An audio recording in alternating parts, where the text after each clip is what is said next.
Anyway, you have mentioned a while ago, Marcos, about you coming here in the Philippines for how many times already? 4 times? This is my And- sixth, third in Mindanao. Third in Mindanao. So what are your activities in Mindanao?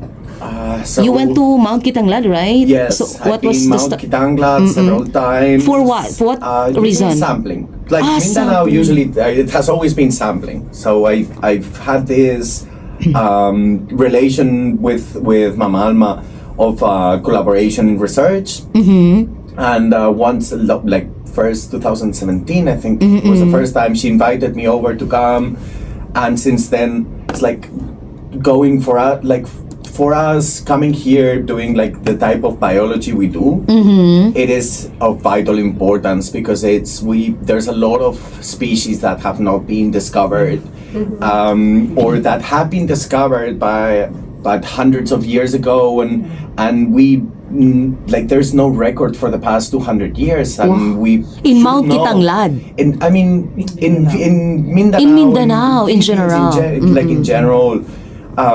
In Mindanao specifically, because it's like not many people from abroad come and do research historically here, and as like like in many places of all the like Southeast Asian region, like a lot of the native forest is being destroyed for agricultural purposes because you need to eat. It's important, like the like societies grow.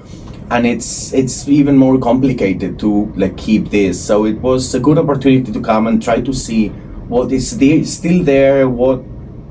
How can we preserve some areas? In the case of Mount Kitanglad, they want to make it a UNESCO heritage. Heritage, yeah. That's the ideal of the park. So the park gives us, Mama Alma first of all, but then through Mama Alma, us foreigners doing research, a great opportunity to go there and study there, for them to have a better knowledge on the park. So far, what have you discovered? What species or Hemiptera species Quite a did you few, discover? Quite a few.